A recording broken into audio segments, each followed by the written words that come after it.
दोस्तों, कैसे आप सब। आई होप आप सब बहुत अच्छे होंगे। हम बात कर रहे थे भारतीय नागरिक सुरक्षा संहिता के बारे में, जिसमें हम 19 चैप्टर कंप्लीट कर चुके हैं। फिलहाल हम चैप्टर 20 पर है। ठीक है, अगर सेक्शन की बात करें तो सेक्शन 270 तक कंप्लीट हो चुके हैं और आज से शुरू करने वाले हैं हम 271 से। ठीक है, तो चलिए शुरू करते हैं।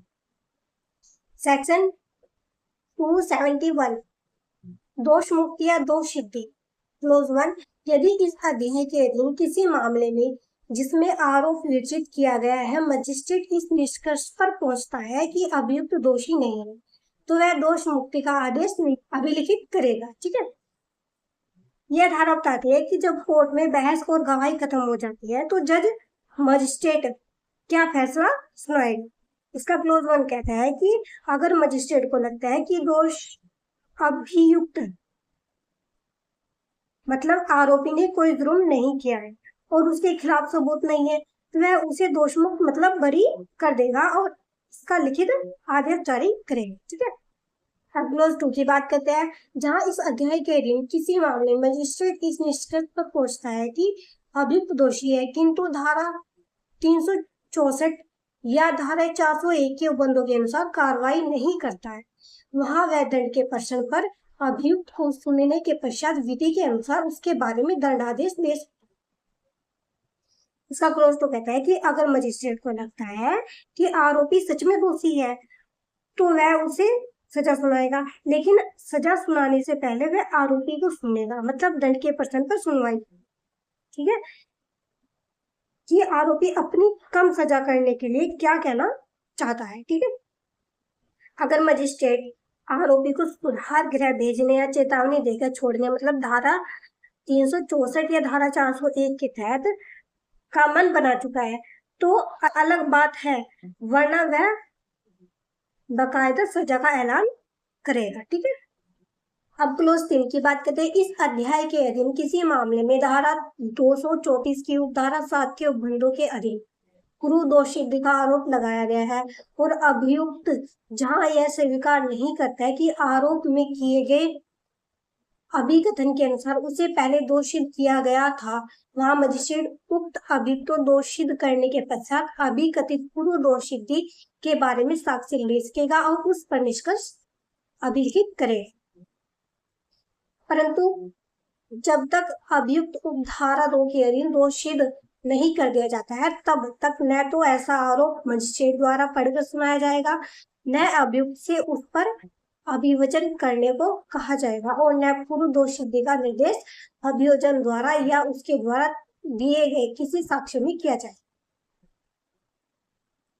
क्लोज 3 में कहा गया है कि अगर आरोपी पर यह भी इल्जाम है कि उसने पहले भी कोई अपराध किया था और आरोपी इस बात से इनकार करता है तो मजिस्ट्रेट इस मामले में अलग से सबूत ले। ठीक है, मजिस्ट्रेट पुरानी सजा का जिक्र तब तक नहीं करेगा, नए आरोपी को पढ़कर सुनाएगा जब तक कि वह वर्तमान केस में दोषी साबित न हो जाए। ठीक है, ऐसा इसलिए है ताकि जज के मन में आरोपी के पुराने रिपोर्ट को देखकर कोई भेदभाव न आ जाए। ठीक है, अब बात करते हैं सेक्शन 272 के बारे में, परिवादी की अनुपस्थिति। जब कार्रवाई परिवाद पर संस्थित की जाती है और मामले की सुनवाई के लिए नियत किसी दिन परिवादी अनुपस्थित है और अपराध का विधि पूर्वक समन किया जा सकता है या वह संज्ञेय अपराध नहीं है, तब मजिस्ट्रेट इसमें इसके पूर्व किसी बात के होते भी परिवादी को उपस्थित रहने के लिए 30 दिन का समय देने के पश्चात आरोप के विरचित किए जाने के पूर्व किसी भी समय अभियुक्त को संज्ञेय के अनुसार परिवादी को उपस्थित होने के लिए 30 दिन का समय देने के पश्चात उन्मोचित कर सकेगा।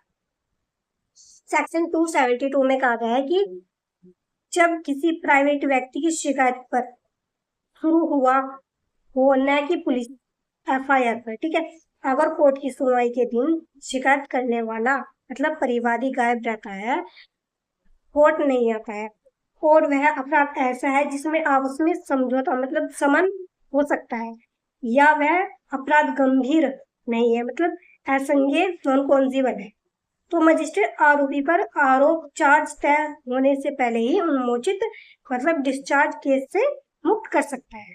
ठीक है, लेकिन मजिस्ट्रेट ऐसा करने से पहले शिकायतकर्ता को उपस्थित होने के लिए 30 दिन का समय देगा। अगर वह फिर भी नहीं आता है तो आरोपी को छोड़ दिया जाए। ठीक है, अब बात करते हैं सेक्शन 273 के बारे में। उचित कारण के बिना अभियोग के लिए प्रतिकर। क्लोज 1, यदि परिवाद पर या पुलिस अधिकारी या मजिस्ट्रेट को दी गई सूचना पर संस्थित किसी मामले में मजिस्ट्रेट के समक्ष एक या अधिक व्यक्तियों पर मजिस्ट्रेट द्वारा विचारणे किसी अपराध का अभियोग है और वह मजिस्ट्रेट जिसके द्वारा मामले की सुनवाई होती है सब अभियुक्तों को या उनमें से किसी को उन्मोचित या दोष मुक्त कर देता है और उसकी यह राय है कि उनके या उनमें किसी के विरुद्ध अभियोग लगाने का कोई उचित कारण नहीं था तो वह मजिस्ट्रेट उन्मोचन या दोष मुक्ति के अपने आदेश द्वारा यदि वह व्यक्ति जिसके परिवाद या सूचना पर अभियोग लगाया गया था उपस्थित है तो उससे अपेक्षा कर सकेगा कि वह तत्काल कारण दर्शित करे कि वह उस अभियुक्त को या जब ऐसे अभियुक्त एक से अधिक है तो उनमें से प्रत्येक को या किसी को प्रतिकर क्यों न दे या यदि ऐसा व्यक्ति उपस्थित नहीं है तो उपस्थित होने और उपयुक्त रूप से कारण दर्शित करने के लिए उसके नाम समन जारी किए जाने का निर्देश ले सकेगा। सेक्शन 273, यह झूठे केस फंसाने वाले को सबक सिखाने के लिए है। ठीक है, अगर किसी ने किसी पर झूठा मुकदमा कर दिया है तो कोर्ट उस झूठे व्यक्ति पर जुर्माना मतलब मुआवजा लगा सकती है। इसका क्लोज 1 कहता है कि अगर मजिस्ट्रेट किसी मामले की सुनवाई के बाद आरोपी को छोड़ देता है, ठीक है, और मजिस्ट्रेट को लगता है कि आरोपी केस करने का कोई ठोस या उचित कारण नहीं था, मतलब यानी जानबूझकर फंसाया गया था, तो कोर्ट शिकायत करने वाले व्यक्ति से तुरंत पूछेगी, बोलेगी कि बताओ तुम पर जुर्माना क्यों ना लगाया जाए और तुम्हें आरोपी को हर्जाना क्यों ना देना पड़े। ठीक है, अगर वह व्यक्ति कोर्ट में नहीं है तो उसे समन भेजा जाए। ठीक, अब बात करते हैं क्लोज 2 के बारे में। मजिस्ट्रेट ऐसा कोई कारण जो ऐसा परिवाद या सूचना देने वाला दर्शित करता है अभिलिखित करेगा और उस पर विचार करेगा। यदि उसका समाधान हो जाता है कि अभियोग लगाने का कोई उचित कारण नहीं था तो जितनी रकम का जुर्माना करने के लिए वह सकता है उसे अनधिक इतनी रकम का जितनी वह अवधारित करे प्रतिकर ऐसे परिवार या सूचना देने वाले द्वारा अभियुक्त को या उनमें से प्रत्येक को या किसी को दिए जाने का आदेश ऐसे कारणों से जो लेखबद्ध किए जाएंगे दे सकेगा। क्लोज 2 कहता है कि शिकायतकर्ता का जवाब सुनने के बाद अगर मजिस्ट्रेट संतुष्ट नहीं होता तो वह शिकायतकर्ता को आदेश देगा कि वह आरोपी का हर्जाना दे। यह रकम उतनी ही हो सकती है जितना जुर्माना लगाने की ताकत उस मजिस्ट्रेट के पास है। ठीक है, क्लोज 3 के बारे में बात करते हैं। मजिस्ट्रेट उपधारा 2 के अधीन प्रतिकर दिए जाने का निर्देश देने वाले आदेश द्वारा यह अतिरिक्त आदेश दे सकेगा कि वह व्यक्ति जो ऐसा प्रतिकर देने के लिए आदेशित किया गया है संदाय में वेतक्रम होने पर 30 दिन से अनधिक की अवधि के लिए साधारण कारावास भोगे। क्लोज 3 कहता है कि अगर झूठा केस करने वाला व्यक्ति कोर्ट के कहने पर भी आरोपी को हर्जाना नहीं देता है तो मजिस्ट्रेट उसे 30 दिनों तक की साधारण जेल की सजा सुना सकता है। ठीक है, अब क्लोज 4 की बात करते हैं। जब किसी व्यक्ति को धारा 3 के अधीन कारावास दिया जाता है तब भारतीय न्याय संहिता 2023 की धारा 8 की धारा 6 के ऊपर जहां तक हो सके लागू होगी। क्लोज 4 कहता है कि जेल भेजने पर भारतीय न्याय संहिता 2023 की धारा 8 क्लोज 6 के नियम लागू होंगे, मतलब जुर्माना अनुपातिक रूप से देने पर जेल की अवधि कम हो सकती है। ठीक है, अब बात करते हैं क्लोज 5 के बारे में। इस धारा के अधीन प्रतिकर देने के लिए जिस व्यक्ति को आदेश दिया जाता है ऐसे आदेश के कारण उसे अपने द्वारा किए गए किसी परिवार या दी गई किसी सूचना के बारे में किसी सिविल या दंडिक दायित्व से छूट नहीं दी जाएगी, परंतु अभियुक्त व्यक्ति को इस धारा के अधीन दी गई कोई रकम उसी मामले से संबंधित किसी पश्चावर्ती सिविल वाद में उस व्यक्ति के लिए प्रतिकर अधिनिर्णित करते समय हिसाब में ली जाएगी। क्लोज 5 कहता है कि हर्जाने भरने के बाद भी झूठा केस करने वाले की मुसीबत खत्म नहीं होती है। ठीक है, उस पर दूसरा सिविल या आपराधिक मुकदमा चलाया जा सकता है। लेकिन अगर आरोपी बाद में सिविल कोर्ट से मानहानि का हर्जाना मांगता है तो इस धारा के तहत मिला पैसा उसमें से घटा दिया जाएगा। ठीक। अब क्लॉज 6 की बात करते हैं। कोई परिवार या सूचना देने वाला जो द्वितीय वर्ग मजिस्ट्रेट द्वारा उपधारा 2 के अधीन 2000 रुपये से अधिक प्रतिकर देने के लिए आदेशित किया गया है, उस आदेश की अपील ऐसे कर सकेगा मानो वह परिवार या सूचना देने वाला ऐसे मजिस्ट्रेट द्वारा किए गए विचार में घोषित किया गया। क्लॉज 6 कहता है कि अगर किसी द्वितीय वर्ग मजिस्ट्रेट मतलब सेकंड क्लास मजिस्ट्रेट ने शिकायत पर 2000 से ज्यादा का जुर्माना लगा दिया है तो यह शिकायतकर्ता इस आदेश के खिलाफ बड़ी अदालत में अपील कर सकता है। अब बात करते हैं क्लॉज 7 के बारे में। जब किसी अभियुक्त व्यक्ति को ऐसे मामले जो धारा 6 के अधीन अपीलनीय है प्रतिकर दिए जाने का आदेश दिया जाता है तब उसे ऐसा प्रतिकर अपील प्रस्तुत करने के लिए अनुज्ञात अवधि के बीत जाने के पूर्व या यदि अपील प्रस्तुत की गई है तो अपील के निश्चित कर दिए जाने के पूर्व न्याय दिया जाएगा। और जहां ऐसा आदेश ऐसे मामले में हुआ है जो ऐसे अपीलीय नहीं है वहां ऐसा प्रतिकर आदेश की तारीख से 1 मास की समाप्ति के पूर्व नहीं दिया जाता। क्लॉज 7 कहता है कि आरोपी को हर्जाने का पैसा तुरंत नहीं थमा दिया जाए। इसमें कहा है कि अगर केस अपील करने लायक है मतलब क्लॉज 6 में जो बताया गया है तो अपील का समय बीतने तक अपील का फैसला आने तक का पैसा नहीं दिया जाएगा। अगर केस अपील के लायक नहीं है तो भी आदेश की तारीख से 1 महीने बीत जाने के बाद ही पैसा दिया जाएगा। ठीक है। क्लॉज 8 इस धारा के उल्लंघन समन मामलों तथा वारंट मामलों दोनों को लागू होंगे। इसमें कहा है कि यह नियम समन मामलों मतलब छोटे मामलों, वारंट मामलों मतलब गंभीर मामलों दोनों पर समान रूप में लागू होंगे। ठीक है। यहाँ पे हमारे 20 चैप्टर कंप्लीट हो चुके हैं। अब हम शुरू करने वाले हैं चैप्टर 21 जिसका टॉपिक है मजिस्ट्रेट द्वारा समन मामलों का विचारण। तो चलिए शुरू करते हैं। सेक्शन 274 और अभियोग का सारांश बताया जाए। जब समन मामलों में अभियुक्त मजिस्ट्रेट के समक्ष उपस्थित होता है या लाया जाता है तब उसे उस अपराध की विशिष्टता बताई जाएगी जिसका उस पर अभियोग है और उसे पूछा जाएगा कि क्या वह दोषी होने का अभियोग करता है या प्रतिपरीक्षा करना चाहता है, किंतु यथारीति आरोप विचित करना आवश्यक न होगा। यह मुकदमा शुरू होने का पहला कदम होता है। ठीक है। इसमें कहा है कि जब आरोपी मतलब अभियुक्त कोर्ट में मजिस्ट्रेट के सामने आता है तो उसे साफ साफ बताया जाएगा कि उस पर क्या आरोप मतलब क्या अपराध लगा है। जज उससे पूछेगा क्या तुम अपना जुर्म कबूल करते हो या अपना केस लड़ना मतलब प्रतिपरीक्षा करना चाहते हो। ठीक है।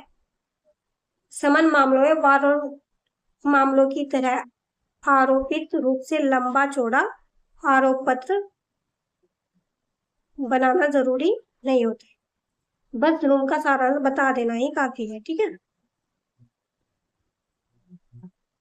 परंतु यदि मजिस्ट्रेट अभियोग को आधारहीन समझता है तो वह ऐसे कारणों से जो लेखबद्ध किए जाए अभियुक्त को छोड़ देगा और ऐसे छोड़े जाने का प्रभाव उन्मोचन होगा। इसमें कहा है कि अगर मजिस्ट्रेट को पहली नजर में ही लगता है कि यह केस बिल्कुल बेबुनियादी और आधारहीन है तो वह कारण लिखकर आरोपी को वहीं छोड़ देगा। इससे उन्मोचन मतलब डिस्चार्ज माना जाएगा। ठीक है। अब बात करते हैं सेक्शन 275 के बारे में। दोषी होने के अभियोग पर दोषी यदि अभियुक्त दोषी होने का अभियोग करता है तो मजिस्ट्रेट अभियुक्त का अभियोग यथा संभव उन्हीं शब्दों से लेखबद्ध करेगा जिनका अभियुक्त ने प्रयोग किया है और उसके आधार पर उसे सविवेक अनुसार दोषी कर सकेगा। सेक्शन 275 कहता है कि अगर आरोपी कोर्ट में अपना जुर्म कबूल कर लेता है तो क्या होगा। इसमें कहा है कि अगर आरोपी कहता है कि हाँ मुझसे यह गलती हुई है तो जज उसके दिए गए बयान को यथा संभाव्य उन्हीं शब्दों में लिखेगा जो उसने बोला है, मतलब जैसा जैसा उसने बोला है उन्हीं शब्दों में लिखेगा। उस बयान के आधार पर जज अपने विवेक का इस्तेमाल करके उसे दोषी ठहरा सकता है और सजा सुना सकता है। बात करते हैं सेक्शन 276 के बारे में। छोटे मामलों में अभियुक्त की अनुपस्थिति में दोषी होने के अभिभावक पर दोषी की क्लोज 1, जहां धारा 229 के अधीन समन जारी किया जाता है और अभियुक्त मजिस्ट्रेट के समक्ष उपस्थित हुए बिना आरोप का दोषी होने का अभिभाव करना चाहता है, वहां वह अपना अभिभाव अंतर्विष्ट करने वाला एक पत्र और समन में निर्दिष्ट जुर्माने की रकम डाक के संदेश वाहक द्वारा मजिस्ट्रेट को भेजेगा। सेक्शन 276 का क्लोज 1 कहता है कि स्पेशल समन मामले वाले छोटे मामलों, मतलब जैसे ट्रैफिक चालान या छोटे जुर्माने वाले केस के लिए है, ठीक है, जहां आरोपी का कोर्ट आना जरूरी नहीं होता है। इसका क्लोज 1 कहता है कि अगर आरोपी कोर्ट आए बिना अपना जुर्म मानना चाहता है तो वह एक पत्र में लिखकर कि मैं जुर्म कबूल करता हूँ और समन में लिखी जुर्माने की रकम डाक या किसी मैनेजर के जरिए कोर्ट भेज सकता है, ठीक है। अब बात करते हैं क्लोज 2 के बारे में। तब मजिस्ट्रेट सविवेक अनुसार अभियुक्त को उसके दोषी होने के अभिभाव के आधार पर उसकी अनुपस्थिति में दोष सिद्ध करेगा और समन में विनिर्दिष्ट जुर्माना देने के लिए दंडादेश देगा और अभियुक्त द्वारा भेजी गई रकम उस जुर्माने में समायोजित की जाएगी, या जहां अभियुक्त द्वारा इस नियमित का अधिकृत अधिवक्ता अभियुक्त की ओर से उसके दोषी होने का अभिभाव करता है, वहां मजिस्ट्रेट तथा संभाव्य अधिवक्ता द्वारा उपयुक्त किए गए शब्दों में अभिभाव को लेखबद्ध करेगा और सविवेक अनुसार उस पर अभियुक्त को ऐसे अभिभाव पर दोषी कर सकेगा और उसे यथापूर्वक दंडादेश दे सकेगा। इसका क्लोज 2 कहता है कि आरोपी का वकील कोर्ट में खड़े होकर उसकी तरफ से जुर्म कबूल कर सकता है। जज आरोपी की अनुपस्थिति में ही उसे दोषी मानकर जुर्माना लगा देगा और भेजी गई रकम को उसमें एडजस्ट कर देगा, ठीक है। अब बात करते हैं सेक्शन 277 के बारे में। परिक्रिया जब दोष सिद्धि न की जाए। क्लोज 1, यदि मजिस्ट्रेट अभियुक्त को धारा 275 या धारा 276 के अधीन दोषित नहीं करता है तो वह अभियोजन को सुनने के लिए और सब ऐसा साक्ष्य जो अभियोजन के समक्ष में प्रस्तुत किया जाए लेने के लिए और अभियुक्त को भी सुनने के लिए और सब ऐसा साक्ष्य जो वह अपनी प्रतिरक्षा में प्रस्तुत करे लेने के लिए अवसर होगा। अगर आरोपी जुर्म कबूल नहीं करता है धारा 275 धारा 276 के तहत, तब कोर्ट आगे की कार्रवाई बढ़ाएगी, ठीक है। अब बात करते हैं क्लोज 2 के बारे में। यदि मजिस्ट्रेट अभियोजन अभियुक्त के आवेदन में ठीक समझता है तो वह किसी साक्षी को उपस्थित होने या कोई दस्तावेज या अन्य चीज प्रस्तुत करने का निर्देश देने वाला समन जारी कर सकता है। क्लोज 2 में कहा गया है कि जज सबसे पहले अभियोजन मतलब शिकायत पक्ष की बात सुनेगा और उनके सारे सबूत वह गवाह लेगा और इसके बाद आरोपी की बात सुनी जाएगी और वह अपनी सफाई में जो सबूत या गवाह देना चाहता है कोर्ट उन्हें लेगी, ठीक है। क्लोज 3 के बारे में। मजिस्ट्रेट ऐसे आवेदन पर किसी साक्षी को समन करने के पूर्व यह अपेक्षा कर सकता है कि विचारण के प्रयोजन के लिए अब उपस्थित होने में किए जाने वाले उसके उचित व्यय न्यायालय में जमा कर दिए जाए। इसमें कहा है कि अगर शिकायतकर्ता आरोपी कोर्ट से गुहार लगाते हैं तो जज किसी गवाह को बुलाने वाले कोई जरूरी दस्तावेज कोर्ट में पेश करने के लिए समन जारी कर सकता है। कोर्ट गवाह को बुलाने का समन जारी करने से पहले आवेदन करने वाले पक्ष से कह सकती है कि गवाह के आने जाने का जो भी जायज खर्चा है वह पहले कोर्ट में जमा करे, ठीक है। अब बात करते हैं सेक्शन 278 के बारे में। दोष मुक्ति या दोष सिद्धि। क्लोज 1, यदि मजिस्ट्रेट धारा 277 में निर्दिष्ट साक्ष्य और ऐसा अतिरिक्त साक्ष्य यदि कोई हो जो वह सब प्रेरणा से प्रस्तुत करवाए लेने पर इस निष्कर्ष पर पहुंचता है कि अभियुक्त दोषी नहीं है तो वह दोष मुक्ति का आदेश अभिलिखित करे। सेक्शन 278 का क्लोज 1 कहता है कि अगर सारे सबूत देखने के बाद जज को लगता है कि आरोपी ने जुर्म नहीं किया है तो वह उसे दोष मुक्त करने का आदेश लिखेगा, ठीक है। अब बात करते हैं क्लोज 2 के बारे में। जहां मजिस्ट्रेट धारा 364 या धारा 401 के उपबंध के अनुसार कार्रवाई नहीं करता है, वहां यदि निष्कर्ष पर पहुंचता है कि अभियुक्त दोषी है तो वह विधि के अनुसार उसके बाद दंडादेश दे सके। क्लोज टू कहता है कि अगर जज को लगता है कि आरोपी वाकई दोषी है तो वह उसे कानून के मुताबिक सजा मतलब दंडादेश सुनाएगा। बस शर्त यह है कि उसे सुधार गृह भेजने या चेतावनी देकर छोड़ने का फैसला न कर रहा। ठीक है। क्लोज 3, कोई मजिस्ट्रेट धारा 275 या धारा 278 के अधीन किसी अभियुक्त को चाहे परिवाद या समन किसी भी प्रकार का रहा हो, इस अध्याय के अधीन विचार ने किसी भी ऐसे अपराध के लिए जो स्वीकृत या साबित तथ्यों से उसके द्वारा किया गया प्रतीत होता है दोषित कर सकता है, यदि मजिस्ट्रेट का समाधान हो जाता है कि उससे अभियुक्त पर कोई प्रतिकूल प्रभाव नहीं पड़ेगा। इसका क्लोज 3 कहता है कि अगर केस चलने के दौरान कुछ ऐसे नए तथ्य सामने आते हैं जिससे साबित होता है कि आरोपी ने कोई दूसरा छोटा अपराध किया है, मतलब भले ही समन में वह न लिखा हो, तो जज उसे उस अपराध के लिए सजा दे सकता है, बशर्ते कि इससे आरोपी के साथ कोई नाइंसाफी मतलब प्रतिकूल प्रभाव न हो। ठीक है। अब बात करते हैं सेक्शन 279 के बारे में, परिवादी का उपस्थित न होना या उसकी मृत्यु। क्लोज 1, यदि परिवादी पर समन जारी कर दिया गया हो और अभियुक्त की उपस्थिति के लिए नियत दिन को या उसके पश्चावर्ती किसी दिन जिसके लिए सुनवाई स्थगित की जाती है परिवादी उपस्थित नहीं होता है, तो मजिस्ट्रेट के होते हुए भी अभियुक्त को दोषमुक्त कर देगा जब तक कि वह किन्हीं कारणों से किसी अन्य दिन के लिए मामले की सुनवाई स्थगित करना ठीक न समझे। इसमें कहा है कि अगर सुनवाई के दिन शिकायतकर्ता गायब रहता है तो मजिस्ट्रेट आरोपी को दोष मुक्ति कर देगा।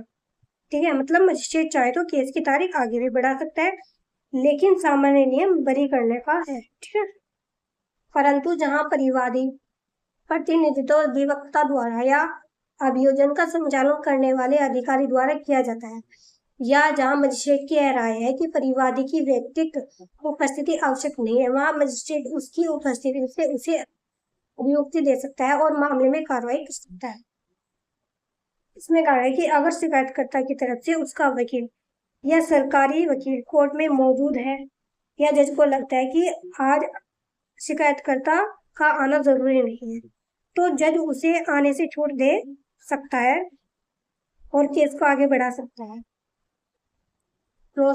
उपधारा 1 के उपबंध जहां तक हो सके उन मामलों को भी लागू होंगे जहां परिवादी की उपस्थिति न होने का कारण उसकी मृत्यु है।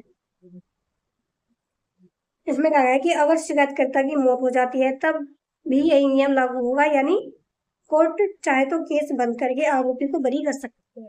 अब बात करते हैं सेक्शन 280 के बारे में, परिवादी को वापस लेना। यदि परिवादी किसी मामले में इस अध्याय के अधीन अंतिम आदेश पारित किए जाने के पूर्व किसी समय मजिस्ट्रेट का समाधान कर देता है कि अभियुक्त के विरुद्ध या जहां एक से अधिक अभियुक्त है वहां उन सब या उनमें से किसी के विरुद्ध उसका परिवाद वापस लेने की उसे अनुज्ञा देने के लिए पर्याप्त आधार है, तो मजिस्ट्रेट उसे परिवाद वापस लेने की अनुज्ञा दे सकेगा और तब उस अभियुक्त को जिसके विरुद्ध परिवादी इस प्रकार वापस लिया जाता है दोषमुक्त कर दे।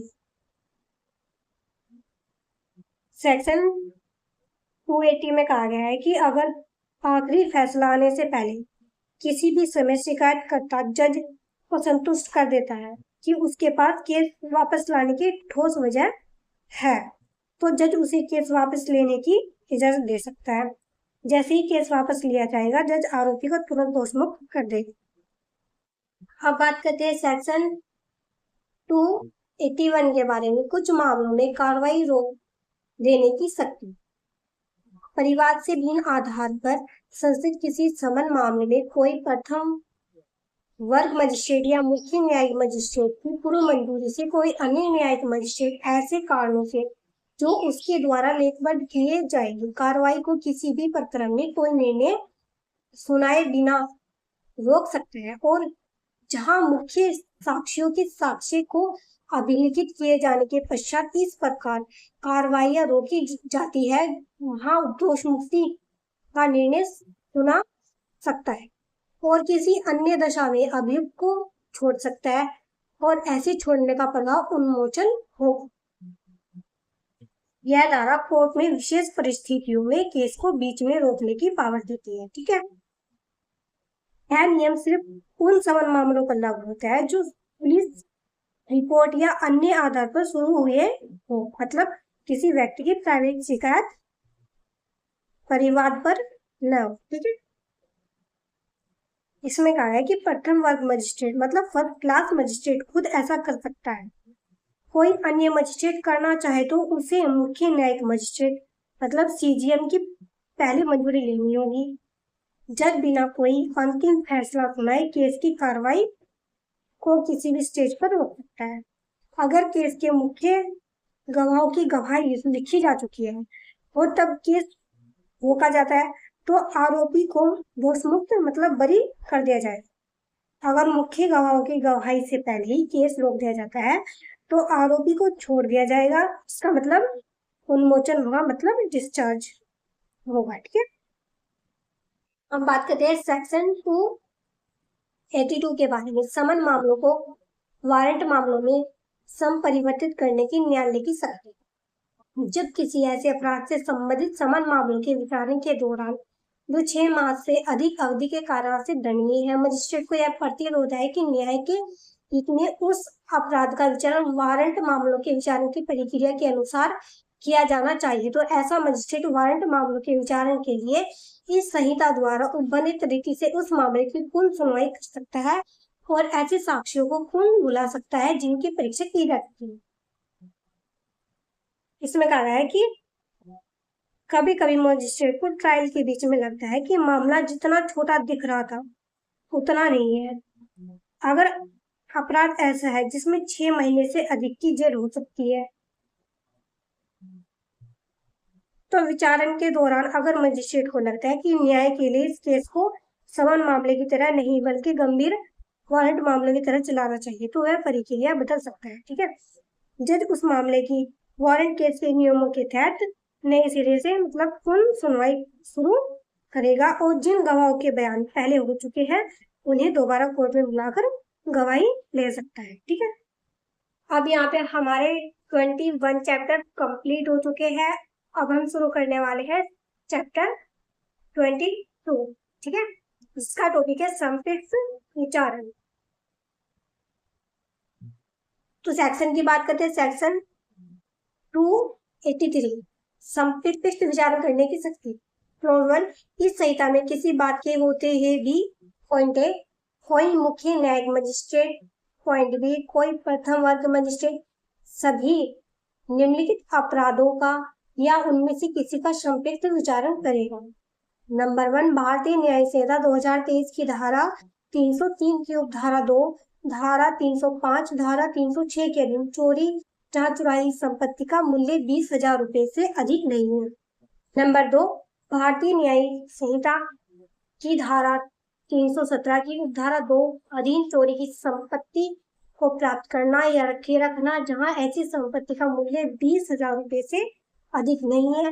नंबर 3, भारतीय न्यायिक संहिता की धारा 317 की उपधारा 5 के अधीन चुराई संपत्ति को छिपाने उसका व्यय करने में सहायता करना जहां ऐसी संपत्ति का मूल्य 20,000 रुपए से अधिक नहीं है। नंबर 4, भारतीय न्यायिक संहिता की धारा 331 की उपधारा 2 और उपधारा 3 के अधीन अपराध। नंबर 5, भारतीय न्यायिक संहिता की धारा 352 के अधीन लोक शांति भंग करने को प्रकोपित करने के आशय से अपमान और धारा 351 की उपधारा 2 उपधारा 3 के अधीन आपराधिक अभिप्राय। नंबर 6, पूर्व अपराधों से किसी का दोष प्रेरण। नंबर 7, पूर्ववर्ती अपराधों में से किसी को करने का प्रयत्न जब ऐसा प्रयत्न अपराध है। नंबर 8, ऐसे कार्य से होने वाला कोई अपराध जिसकी बाबत पशु अत्याचार अधिनियम 1871 की धारा 20 के अधीन परिवाद किया जा सकता है। सेक्शन 83 का क्लोज 1 कहता है कि मुख्य न्यायिक मजिस्ट्रेट सीजीएम और प्रथम वर्ग मजिस्ट्रेट जेएमएफसी नीचे दिए गए अपराधों का अनिवार्य रूप से संक्षिप्त विचारण करेंगे। इसके पॉइंट कहते हैं कि चोरी भारतीय न्यायिक संहिता 2023 की धारा 303 क्लोज टू 305 306 अगर चुरा हुई संपत्ति की कीमत 20,000 से अधिक नहीं है। चोरी का माल लेना रखना BNS धारा 317 अगर उस सामान की कीमत 20,000 से ज्यादा नहीं है। चोरी का माल छुपाना BNS की धारा 317 क्लोज 5 मदद करना बशर्ते कि माल 20,000 से कम का हो।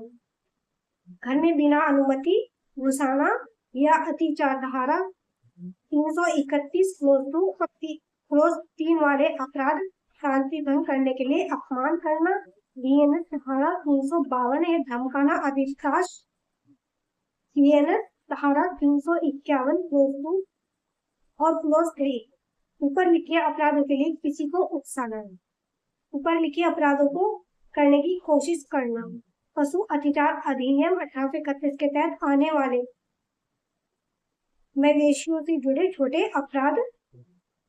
कहने का मतलब है कि यह धारा बताती है कौन सी जज वो किन अपराध में फटकार ट्रायल कर सकते हैं। तो जितने भी इसमें अपराध बताया गया है BNS के उनमें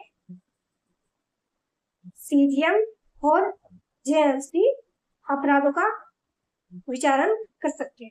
ठीक है, अब बात करते हैं क्लोज 2 के बारे में। मजिस्ट्रेट अभियुक्त सुनवाई को युक्त अवसर प्रदान किए जाने के पश्चात ऐसे कारणों से जो लेखबद्ध किए जाए ऐसे सभी यकीनी अपराधों जो मृत्यु आजीवन कारावास या जीवन या 3 वर्ष से अधिक की अवधि के लिए कारावास से दंडनीय नहीं है का संक्षिप्त विचार कर सकेगा।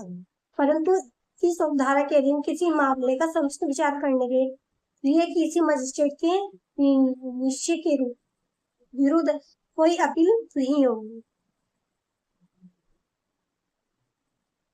क्लोज 2 में कहा गया है कि मजिस्ट्रेट आरोपी को सुनने के बाद ऐसे अन्य अपराधों का भी संक्षिप्त विचारण कर सकता है जिनमें सजा मृत्यु दंड आजीवन कारावास या 3 वर्ष से अधिक की जेल है, मतलब 3 साल तक की सजा वाले मामले। ठीक है, अगर मजिस्ट्रेट इस पॉइंट की किसी केस को संक्षिप्त रूप से निपटाने का फैसला करता है तो मजिस्ट्रेट के इस फैसले के खिलाफ कोई अपील नहीं की जा सकती है।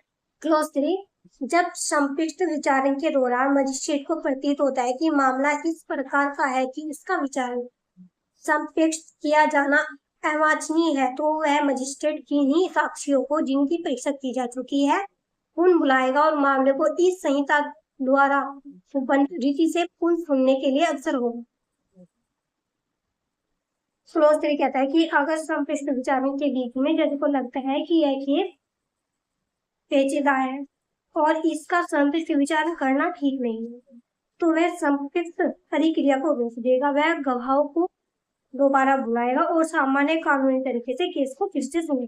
ठीक है, अब बात करते हैं सेक्शन 284 के बारे में। द्वितीय वर्ग के मजिस्ट्रेट द्वारा संक्षिप्त विचारण उच्च न्यायालय किसी ऐसे मजिस्ट्रेट को जिसमें किसी द्वितीय वर्ग मजिस्ट्रेट की शक्तियां नहीं है किसी ऐसे अपराध का जो केवल जुर्माने सहित या रहित 6 माह से अनधिक के कारावास से दंडनीय है और ऐसे किसी अपराध के दुष्प्रेरण या ऐसे किसी अपराध को करने के प्रयत्न का संक्षिप्त विचार करने की शक्ति प्रदान कर सकता है।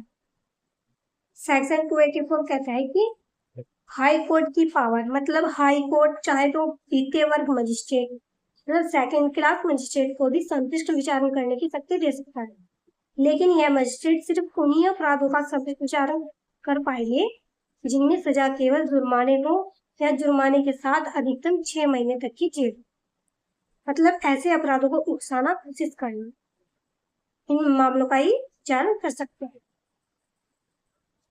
अब बात करते हैं सेक्शन 285 के बारे में, संक्षिप्त विचारण की प्रक्रिया। क्लोज 1 इस अध्याय के अधीन विचारणों में इसके पश्चात इसमें जैसा वर्णित है उसके सिवाय इस संहिता में समान मामलों के विचारण के लिए निर्दिष्ट प्रक्रिया का अनुसरण किया जाएगा।